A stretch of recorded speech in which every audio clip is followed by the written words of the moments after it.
उदयपुर गांव में लंबोदर नाम का एक छोटे कद वाला नाटा आदमी रहता है। वो गांव की जिस गली में निकलता, लोग उसे देखते और उसका मजाक बनाते। अरे अरे, वो देखो, नाटा जा रहा है। कितना छोटा कद है इसका। हाँ हाँ, मेरा 6 साल का बेटा भी इसके कद से ऊंचा हो गया है और ये नाटा ही रह गया। नाम इसका लंबोदर है और है ये छोटे कद वाला नाटा। अरे भाई लंबोदर, कहाँ जा रहे हो? बच्चों के साथ स्कूल जा रहे हो क्या? बच्चे भी उस पर खूब हंसते हैं। बेचारा लंबोदर वहां से चुपचाप चला जाता है और एक फैक्ट्री में जाता है, जहां का मालिक उसे देखता है तो लंबोदर से कहता है, अरे अरे बेटा, तुम यहाँ कहाँ घुसे चले आ रहे हो? जाओ बेटा, स्कूल जाओ। अरे नहीं मालिक, आप गलत समझ रहे हैं। मैं बच्चा नहीं हूँ, मैं 28 साल का नौजवान हूँ। आपके पास काम मांगने आया हूँ। क्या तुम 28 साल के हो? हाँ मालिक, ये देखिए मेरा आधार कार्ड, इस पे मेरी उम्र लिखी हुई है। हाँ, आधार कार्ड पे तो तुम्हारी उम्र 28 ही है, पर तुम तो बच्चे लगते हो। तुम्हारा तो कद भी बच्चों वाला है। मालिक, मैं नाटा हूँ, छोटे कद वाला। मेरी ऊंचाई जब मैं 5 साल का था, उसके बाद बढ़नी बंद हो गई, इसीलिए मैं इतने ही कद का रह गया। मालिक, मुझे कोई काम दे दीजिए, बहुत मेहरबानी होगी आपकी। देखो लंबोदर, फिलहाल फैक्ट्री में अभी तो कोई काम है नहीं तुम्हारे लायक, और अगर हम तुम्हें रख भी लेंगे तो आए दिन पुलिस वालों का यहाँ आना जाना रहता है। वो तुम्हें देखेंगे तो हम पे बाल मजदूरी की धारा लग जाएगी और मेरी फैक्ट्री भी बंद हो सकती है। तो लंबोदर, मुझे माफ़ कर दो, तुम कोई और ही काम देख लो। लेकिन मालिक, अभी तो मैंने आपको अपना आधार कार्ड दिखाया। जब मेरे पास सबूत है कि मैं नौजवान हूँ, तो आप पे कोई धारा क्यों लगेगी? लंबोदर, तुम समझ नहीं रहे हो। यहाँ के इंस्पेक्टर से मेरी थोड़ी अनबन हो गई थी। उससे मेरी बिल्कुल नहीं बनती। उसे मुझे फंसाने का कोई बहाना चाहिए। वो ये भी साबित कर सकता है कि मैंने तुम्हारा आधार कार्ड 28 की उम्र का जाली बनवाया है। इसीलिए मैं किसी भी तरह का कोई रिस्क नहीं लेना चाहता। मुझे माफ करो, अब तुम जा सकते हो यहाँ से।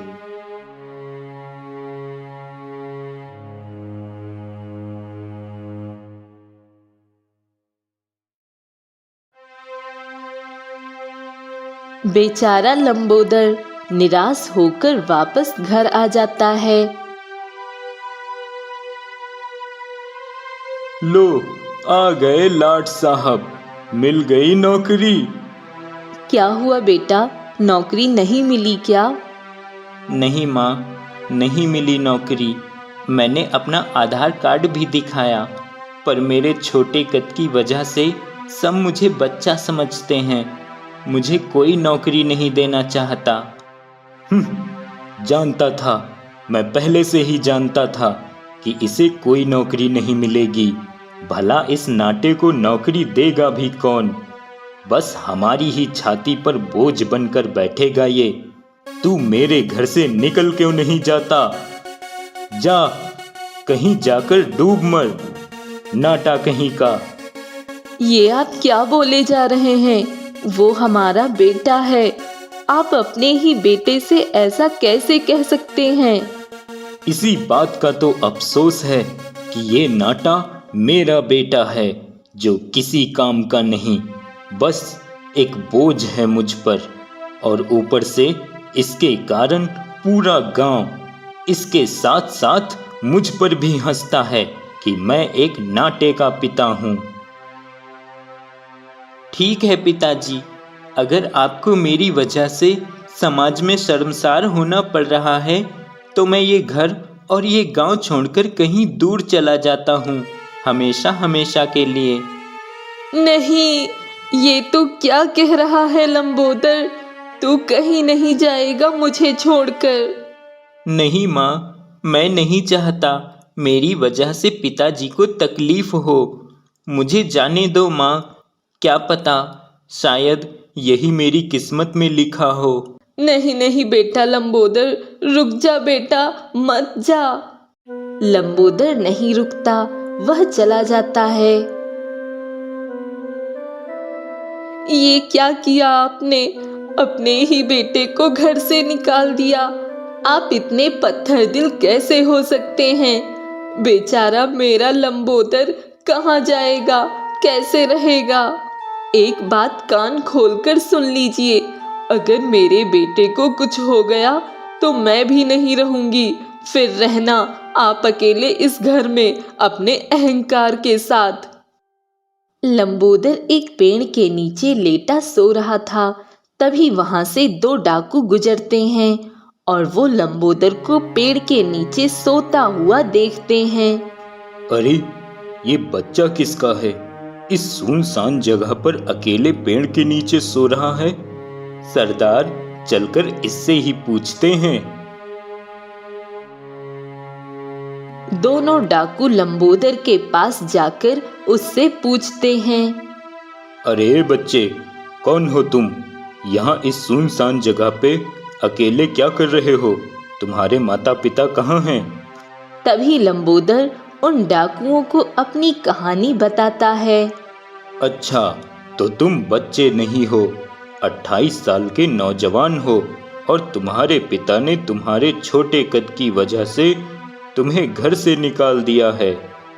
हाँ डाकू जी, और मेरे छोटे कद की वजह से सब मुझे बच्चा समझते हैं और मुझे कहीं कोई काम नहीं देता, इसीलिए मेरे पिताजी मुझे एक बोझ समझते हैं।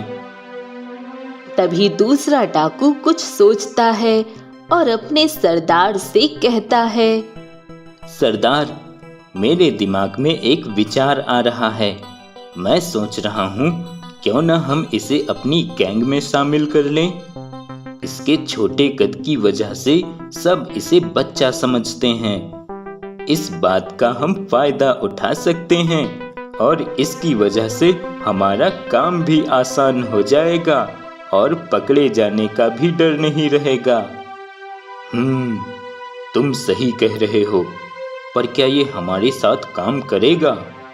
करना ही पड़ेगा सरदार, इसके पास कोई और चारा भी तो नहीं है, इसे कोई और काम देगा भी तो नहीं। लंबोदर, तुम हमारे साथ काम करोगे? मैं तुम्हें बहुत सारे पैसे दूंगा। आपका बहुत बहुत धन्यवाद डाकू जी, पर मैं किसी के घर चोरी नहीं कर सकता, किसी को लूट नहीं सकता। मुझे माफ़ कर दीजिए डाकू जी, मैं ये सब नहीं कर पाऊंगा। मैं एक अच्छा और ईमानदारी का काम करना चाहता हूँ। ठीक है लंबोदर, अगर ईमानदारी का काम मिल जाए तो अच्छी बात है, वरना ये रहा मेरा पता। ज़रूरत पड़े तो आ जाना, मेरे दरवाजे तुम्हारे लिए खुले रहेंगे। इतना कहकर दोनों डाकू वहां से चले जाते हैं। अगली सुबह लंबोदर कई जगह काम मांगने जाता है, पर उसे कोई काम नहीं देता। लंबोदर काफी निराश होता है। कहीं काम नहीं मिल रहा, अब कहाँ जाऊंगा मैं? कैसे अपना पेट भरूंगा? एक आखिरी कोशिश और करके देखता हूँ, अगर काम मिल गया तो ठीक, वरना मैं डाकू गब्बर सिंह की गैंग में शामिल हो जाऊंगा। लंबोदर एक गांव में जाता है, जहां उसे एक बड़ा घर दिखाई देता है।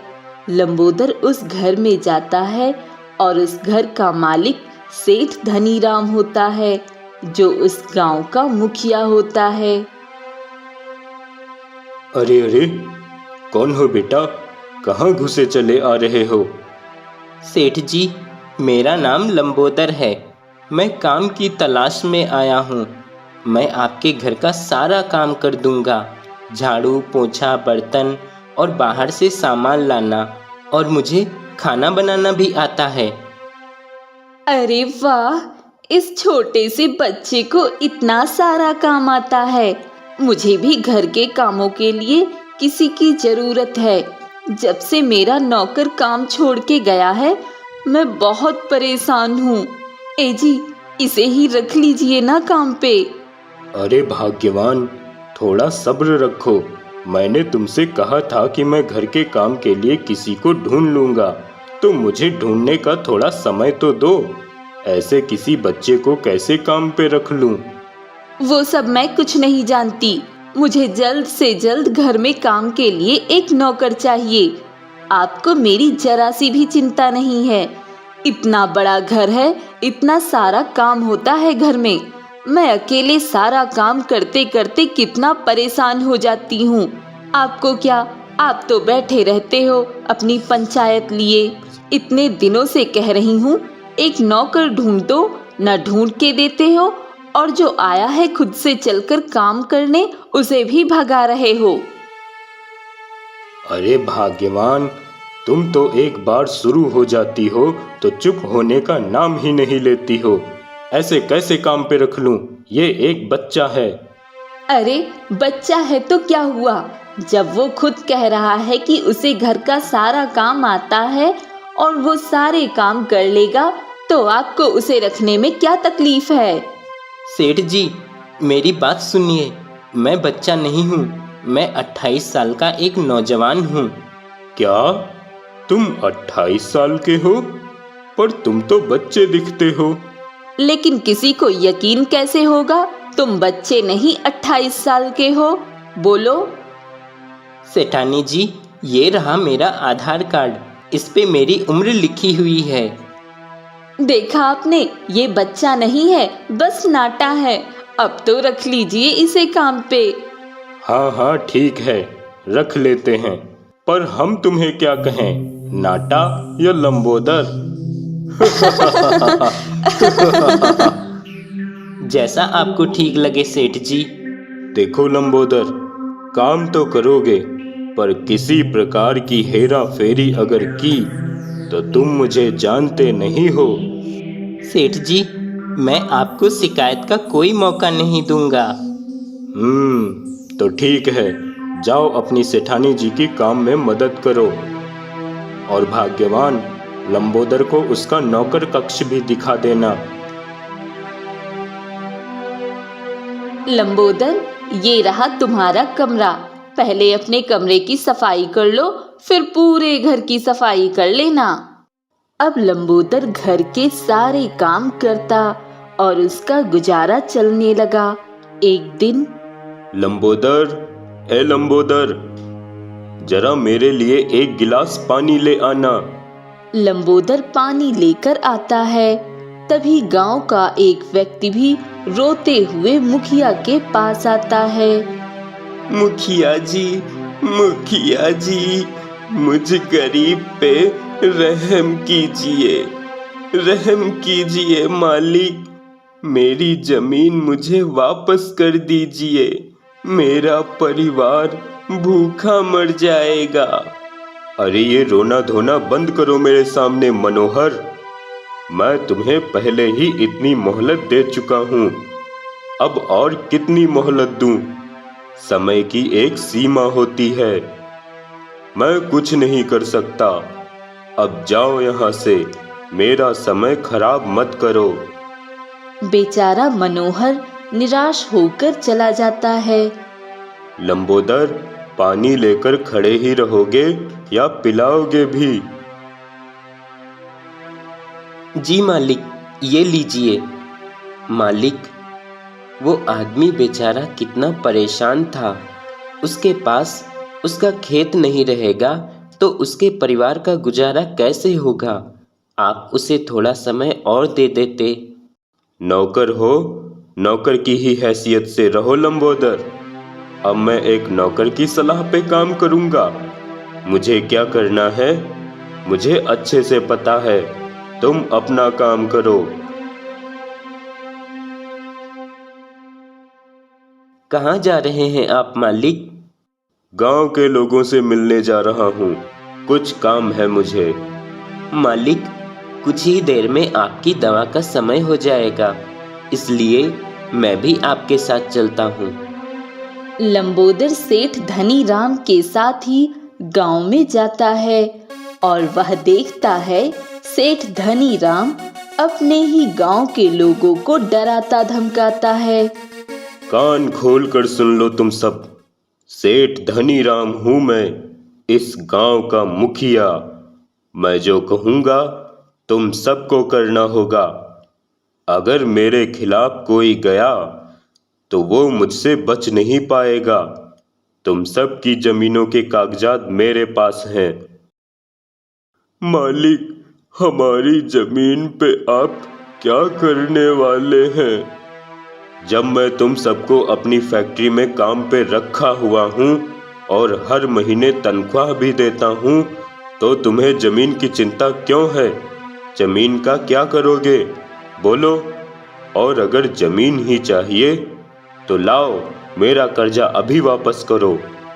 बेचारे सभी गांव वाले चुप रह जाते हैं और कोई सेठ धनीराम से कुछ नहीं कह पाता। घर वापस आने के बाद लंबोदर अपने नौकर कक्ष में सोचता है, आखिर सेठ जी ने गांव वालों की जमीन अपने पास क्यों रख रखी है? और वो गांव वाले सेठ जी से ऐसा क्यों पूछ रहे थे कि सेठ जी गांव वालों की जमीन का क्या करेंगे? लंबोदर ये सब सोच ही रहा था कि मुखिया की पत्नी उसे आवाज देती है, लंबोदर, ए लंबोदर। जी मालकिन, आया। जी मालकिन, बताइए। ये पैसे और सामान की लिस्ट है, बाजार से ये सारा सामान ले आओ जल्दी। और हाँ सुनो, झोला लेके जाना और झोले में ही सारा सामान लेके आना। ऐसे पॉलीथीन दिखाते हुए मत लाना सामान, लोगों की नजर लग जाती है। ठीक है मालकिन, मैं झोला लेकर जाता हूँ। पिछली बार झोला लेकर जाना भूल गया था। लंबोदर झोला लेकर बाजार जाता है और सब्जियां और सारा सामान खरीदने के बाद वापस लौटते हुए मंदिर के पास लंबोदर की नजर डाकू गब्बर पे पड़ती है, जो गरीबों को खाना खिला रहा होता है। अरे, ये तो डाकू गब्बर सिंह है। ये यहाँ क्या कर रहा है? लंबोदर गब्बर सिंह के पास आता है। डाकू गब्बर सिंह, मुझे पहचाना? अरे लंबोदर, चुप रहो। इतनी जोर से मुझे डाकू गब्बर सिंह मत कहो। हमें यहाँ कोई नहीं जानता। ये मेरा गांव है। यहाँ सब मुझे दयाराम और इसे मायाराम के नाम से जानते हैं। तभी एक गरीब आदमी दयाराम के पास आता है। आपका बहुत बहुत धन्यवाद दयाराम जी। आप न होते तो मैं अपने बच्चे को कभी नहीं बचा पाता। अगर आज मेरा बेटा जीवित है तो सिर्फ आपकी वजह से दयाराम जी। आप धरती पर भगवान का रूप हो दयाराम जी। अरे नहीं भाई, ऐसा मत कहो। मैं बस एक मामूली इंसान हूँ और मुझे इंसान ही रहने दो। मैं कोई भगवान नहीं, मैं तो बस इंसानियत का फर्ज निभा रहा हूँ। और तुम चिंता मत करो, मैं जल्द से जल्द सेठ धनीराम के पास से तुम सब गांव वालों की जमीन के कागजात वापस लेकर ही रहूंगा। वह गरीब आदमी चला जाता है। लंबोदर को कुछ भी समझ नहीं आता। इतना क्या सोच रहे हो लंबोदर? मैंने जो अभी देखा, मैं आश्चर्य में हूँ। मुझे कुछ भी समझ नहीं आ रहा। आखिर तुम हो कौन? और तुम अभी किस सेठ धनीराम की बात कर रहे थे? मैं उसी सेठ धनीराम की बात कर रहा हूँ जिसके घर में तुम नौकरी करते हो लंबोदर। इस दुनिया में जो दिखता है वो सच होता नहीं, और जो सच होता है वो दिखता नहीं। जैसे तुम्हें लगता है कि तुम सेठ धनीराम के घर पे ईमानदारी का काम करते हो, पर सच ये है कि तुम एक असली डाकू के घर में काम करते हो जो अपने ही गांव के लोगों को लूटता है। लेकिन मैं आपकी बात कैसे मानूं दयाराम जी? माना मेरे सेठ जी थोड़े कड़क हैं, पर वो लोगों का भला करते हैं। उन्होंने गांव वालों को अपनी फैक्ट्री में काम दिया है। लंबोदर, तुम बहुत नादान हो, भोले हो। तुम्हें क्या लगता है सेठ धनीराम ने तुम्हारे अच्छेपन की वजह से तुम्हें अपने घर पे काम पे रखा है? और तुम्हारा सेठ बहुत दयावान और बहुत अच्छा है। सेठ धनीराम ने तुम्हारे भोलेपन का फायदा उठाया है। लंबोदर, अनजान होते हुए भी उसने तुम्हें काम पे क्यों रख लिया? दरअसल वो तुम्हें पहले से ही जानता है, बस तुम ये बात नहीं जानते। और हाँ, उसने गांव वालों को फैक्ट्री में काम पे क्यों रखा है, पता लगाओ तो तुम्हें ये भी पता लग जाएगा। अच्छा, मैं चलता हूँ, बहुत देर हो गई है, मालकिन गुस्सा करेंगी।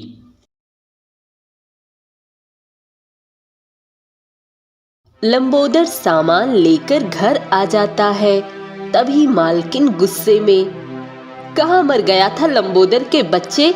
यहाँ सब मेहमान बैठे हैं, मैं कब से तेरा इंतजार कर रही हूँ। सामान लेने किसी दूसरी दुनिया में चला गया था क्या बेवकूफ?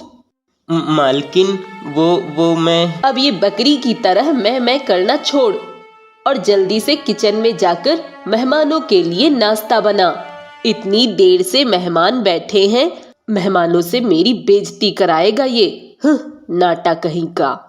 लंबोदर बेचारा डांट खाने के बाद नाश्ता बनाने किचन में जाता है और मेहमानों के लिए नाश्ता बनाकर मेहमान कक्ष की ओर लाता है। तभी वो देखता है,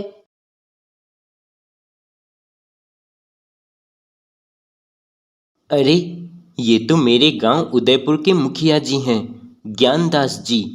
ये यहाँ कैसे? तभी लंबोदर चुपके से उनकी बातें सुनता है। अरे ज्ञानदास जी, भला गांव में इतनी किसी की हिम्मत भी है कि वो आकर मुझसे अपनी जमीन के कागजात मांग सके? वो सब मूर्ख और डरपोक हैं। मैंने सभी को थोड़े थोड़े पैसे देकर उस पे भारी ब्याज लगा दिया, जिसे वो तो क्या उनके बच्चे भी नहीं चुका पाएंगे। और मैंने उनकी जमीनों को हड़प लिया, और अब उस जमीन पे भी मैं एक और बड़ी शराब की फैक्ट्री डालूंगा, और ये सब मेरी इन फैक्ट्रियों में कम पैसों में मजदूरी ही करेंगे, और मुझे खूब ढेर सारा मुनाफा होगा। ये सब बातें सुनकर लंबोदर चौंक जाता है। तभी मालकिन लंबोदर को नाश्ता लेकर खड़ा देखती है। ए लंबोदर, नाश्ता लेकर खड़ा ही रहेगा क्या? लंबोदर नाश्ता मेज पर रखकर जाने लगता है। अरे लंबोदर, कैसे हो? तो तुम यहाँ नौकरी कर रहे हो? जी मुखिया जी, मैं यहाँ नौकरी कर रहा हूँ। मुखिया जी, मेरे माता पिता तो ठीक है ना? हाँ हाँ लंबोदर, तुम्हारे माता पिता बिल्कुल ठीक हैं।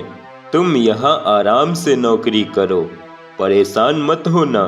मैं हूँ ना पूरे गांव का ख्याल रखने के लिए। हा हा हा हा हा हा हा हा हा हा। आपका बहुत बहुत धन्यवाद मुखिया जी। लंबोदर के जाने के बाद, धनीराम जी, आपने यहाँ अपना रौब जमा रखा है, और मेरे गांव उदयपुर में मैंने अपना। अब इस लंबोदर को ही देख लो, ये अपना घर छोड़ के क्या आया। मेरे लिए ये और भी अच्छी बात हो गई। मैंने इसकी सारी जमीन और इसके घर के कागजात सब अपने पास रख रखे हैं। समय आने पर उन दोनों को मैं धक्के मारकर बाहर निकाल दूंगा। तब तक तुम इसे अपने घर पर ही नौकर बना के रखो। फिक्र मत कीजिए ज्ञानदास जी, आपके कहने पर ही तो मैंने इसे अपने पास काम पे रख लिया। और इस बेवकूफ नाटे को लगता है कि हमने इस नाटे को इसकी अच्छाई पे अपने घर पे काम पे रख लिया है। वैसे देखा जाए तो ये बेवकूफ नाटे को काम पर रखने में फायदा ही हुआ है। इसकी इतनी बड़ी जमीन हमारे हाथ लग जाएगी और हमें हमारे इशारे पर नाचने वाला कम पैसों का एक नौकर भी मिल गया है। इस लंबोदर की जमीन काफी बड़ी है और इसके बाप ने इसे नाटा होने की वजह से जो इसे घर से निकाल दिया, उससे हमारा रास्ता और भी साफ हो गया जमीन पाने का। और उन दोनों को तो मैं आसानी से निकाल दूंगा उनके घर से। लेकिन अगर ये लंबोदर वापस अपने घर आ जाता तो थोड़ा मुश्किल हो जाता जमीन हड़पना। इसीलिए मैंने आपसे इसे काम पे रख लेने को कहा था धनीराम जी। लंबोदर उन सभी की बात को चुपके से खड़ा सुन रहा होता है और उसके पैरों तले जमीन खिसक जाती है। हे भगवान, ये मैंने क्या कर दिया? जरा सी बात पे मैं घर छोड़ के आ गया। पता नहीं किस हाल में होंगे मेरे माता पिता। डाकू गब्बर सिंह ने सही कहा था, शराफत का मुखौटा पहने असली डाकू तो ये लोग हैं जो सरेआम गांव वालों को लूट कर उनका खून चूस रहे हैं। लंबोदर चुपके से सेठ धनीराम के घर से निकलकर डाकू गब्बर सिंह के पते पर पहुंच जाता है और उससे सारी बात बताता है। मैंने तो तुमसे पहले ही कहा था लंबोदर, पर तुम्हें मेरी बातों पर यकीन कहाँ था। मुझे माफ कर दो, मैंने आपको समझने की कोशिश भी नहीं की। मैं तो बस एक ईमानदारी का काम करके अपने जीवन का गुजारा करना चाहता था और अपने पिता को दिखाना चाहता था कि मैं भी कुछ कर सकता हूँ। पर मुझे क्या पता था कि मेरे जाने से मेरे माता पिता को पैसों और जमीन के भूखे ये लालची सेठ लूट खाएंगे। सरदार, ये समय ये सब सोचने का नहीं है। अब इन लालची सेठों को सबक सिखाना ही होगा, वरना ये दोनों लालची सेठ इन दोनों गांव के सभी लोगों को बर्बाद कर देंगे। हाँ मयाराम, तुम बिल्कुल सही कह रहे हो। अगर हमें इन दोनों सेठ के पास से सभी गांव के लोगों की जमीन के कागजात मिल जाएं, फिर ये दोनों सेठ कुछ भी नहीं कर पाएंगे। मुझे पता है, इन दोनों सेठों के घर की सारी जानकारी है मुझे, क्योंकि सेठ धनीराम के घर पे तो मैंने नौकरी की है। मुझे उसके घर का कोना कोना पता है। और दूसरा सेठ ज्ञानदास जो मेरे ही गांव का है, उसके घर पे भी मैं कई बार पिताजी के साथ काम से जा चुका हूँ। मुझे अच्छी तरह पता है इन लोगों ने गांव वालों के जमीन के कागजात कहाँ छुपा रखे हैं। तब तो ये काम तुम्हें ही करना होगा लंबोदर। लेकिन अगर मैं वेश बदल कर भी जाऊंगा तो भी मेरे छोटे कद की वजह से सब मुझे पहचान लेंगे। इसका उपाय है मेरे पास। इसके बाद उसी रात सेठ धनीराम के घर में पूरे कपड़े से ढका हुआ एक लंबा डाकू घुसता है और कागजात चुराकर जाने लगता है। तभी सेठ धनीराम की पत्नी उसे देख लेती है। आ भूत! तभी सेठानी की आवाज सुनकर सेठ धनीराम भी आ जाता है और उसे कागजात लेकर जाते हुए देख लेता है।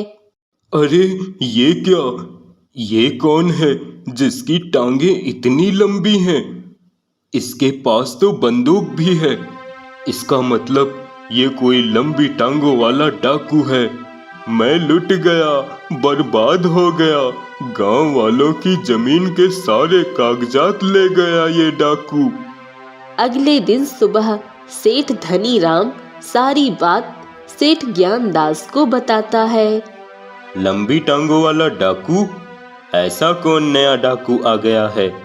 डाकू गब्बर सिंह को तो हम सब जानते हैं, पर ये लंबी टांगों वाला नया डाकू कौन आ गया? ज्ञानदास जी, वो मेरे घर से गांव वालों की जमीन के कागजात चुरा कर गया है। कहीं ऐसा तो नहीं वो आपके घर पे भी जाकर आपके पास जो कागजात रखे हैं उन्हें भी आज रात चोरी करने आए। अगर ऐसा है तो हम उस लंबी टांगों वाले डाकू को छोड़ेंगे नहीं धनी राम जी। मैं सारे गांव वालों को बुलवा लेता हूँ। मेरे सारे गांव वाले मेरी बात मानते हैं। सब मिलकर मार मार कर उस डाकू का भर्ता बना देंगे। अरे सुनती हो लंबोदर की माँ, आज रात सभी लोग हमारे गांव के मुखिया ज्ञानदास जी के घर लाठी लेकर इकट्ठा हो रहे हैं। क्यों, क्या हुआ है जी? सुना है कोई लंबी टांगों वाला डाकू आ सकता है डाका डालने, क्योंकि पास के गांव मुखिया धनी राम जी के घर पे उस लंबी टांगों वाले डाकू ने चोरी की है। ए जी, मैं भी आपके साथ चलती हूँ। यहाँ मैं अकेली रहूंगी, मुझे तो डर लग रहा है। सभी गांव वाले लाठी लेकर ज्ञानदास के घर में छुपे होते हैं। तभी लंबी टांगों वाला डाकू चुपके से ज्ञानदास के घर आकर कागजात चुराकर जाने लगता है कि सभी गांव वाले और दोनों सेठ लाठी लेकर उसके सामने खड़े हो जाते हैं। तुझे क्या लगा था डाकू, तू मेरे घर से इतनी आसानी से चोरी करके जा सकेगा? मारो इसे सब मिलकर। जैसे ही गांव वाले उसे मारने चलते हैं, डाकू अपने ऊपर से कपड़ा हटा देता है और सभी देखकर चौंक जाते हैं कि लंबी टांगों वाला डाकू कोई और नहीं बल्कि उसी गांव का नाटा लंबोदर होता है। अरे ये तो नाटा लंबोदर है, इसने चोरी करना शुरू कर दिया। लंबोदर तुम्हारी टांगे इतनी लंबी कैसे हो गईं? इसका मतलब तुमने ही मेरे घर पे भी चोरी की है। नमक हराम, मैंने तुझे अपने ही घर पे नौकरी दी और तूने हमारे ही घरों पर डाका डाल दिया। बंसीलाल, ये सिखाया है तुमने अपने बेटे को? क्या अमीर लोगों के घरों में डाका डालने के लिए तुमने इसे अपने घर से बाहर कर दिया था, या तुम भी इसमें मिले हुए हो? इस नाटे को तो हम सब शरीफ समझते थे, पर ये तो एक डाकू निकला। मारो इसे सब। तभी एक आवाज आती है, रुक जाओ, कोई उसे नहीं मारेगा। सभी देखते हैं सामने दो पुलिस वाले और साथ दयाराम और मयाराम भी होते हैं। इंस्पेक्टर साहब, अच्छा हुआ आप सही समय पर आ गए। ये देखिए, ये डाकू मेरे घर में डाका डालने आया था। गिरफ्तार कर लीजिए इसे। गिरफ्तारी तो होगी, लेकिन असली डाकुओं की। मुझे सबूत मिल गए हैं, मुझे सब पता है कौन शरीफ है और कौन असली डाकू। ज्ञानदास जी। क्या मतलब है आपका इंस्पेक्टर साहब?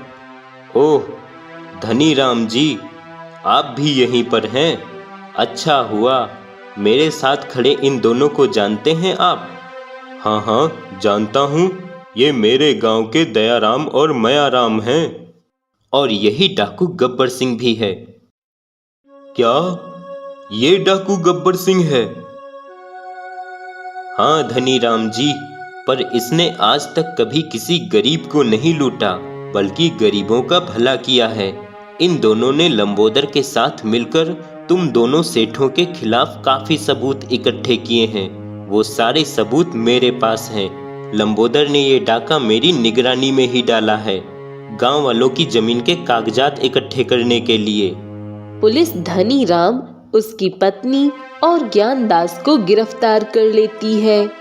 लंबोदर, ये सारे जमीन के कागजात सभी गांव वालों को बांट दो।